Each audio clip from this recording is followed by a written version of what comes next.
We welcome Congressman Greg Gianforte onto the set. Thank you for being here with us. Victoria, good to be with you. Yeah, so I wanted to talk about, you did a little traveling earlier in the week. Where did you go?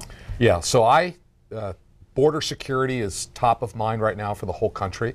So I spent last weekend down on the southern border in Arizona, went to Nogales, Sassabee, and Douglas, speaking with ranchers down there and Customs and Border Patrol. I wanted to put eyes on it to really understand how severe is this humanitarian and national security crisis that we have at the southern border. All right, and there were some pictures actually that you shared with us, so we'll go ahead and get those rolling while you talk about it. What did you learn? What did you see? Share some of that with us. Well, it's clear that we do have a humanitarian crisis and a national security. The ranch owners, we spoke with about a half a dozen of them.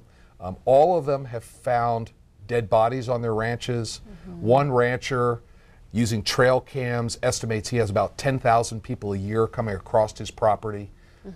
There's trash everywhere. We saw some of the slat fence, but then it goes out of town and it just ends. You can see the trails where people are coming across. Yeah. So, and as we talked to the Customs and Border Patrol agents, they said, you know, of course they're concerned because they're not getting paid right now. They're dedicated, patriotic law enforcement folks, but they're saying we want to get paid, but we need the tools to do our job. To a person, they said, we need a physical barrier, we need density meters so we can check for drugs inside the tires of cars. They need the tools to do their job. Some of them are operating with very heavy body armor in the desert. They've been asking for years for lightweight body armor. It's 120 degrees in the summertime. So I was concerned for their safety, but clearly we can do better. But the consistent theme with the ranchers there and the border agents is we need a physical barrier. Having a porous border is not in the migrants' interests or the U.S.'s interests.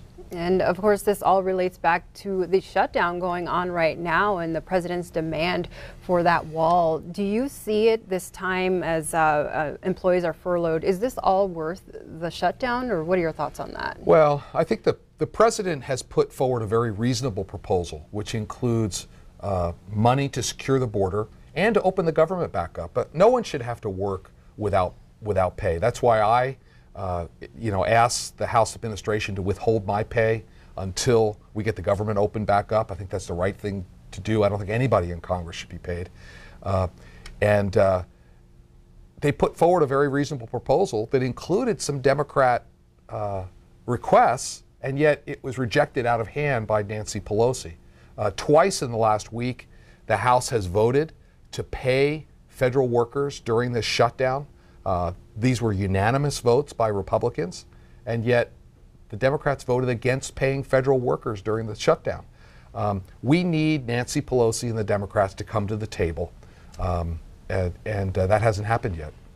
All right, and one last question I wanted to get in before we wrap this up. Earlier in the show, we had a story about the race for governor, Tim Fox throwing his hat in the ring along with Corey Stapleton. Speculation you might be in there too at some point. Where are you at on that? Well, we just had an election. We just lived through it. Yes. I think there's enough time for us to do our jobs for a while. Okay. And then we'll look at it later. All right. Well, Greg, thank you so much for joining us here this morning and sharing your thoughts on the shutdown and your experience at the border.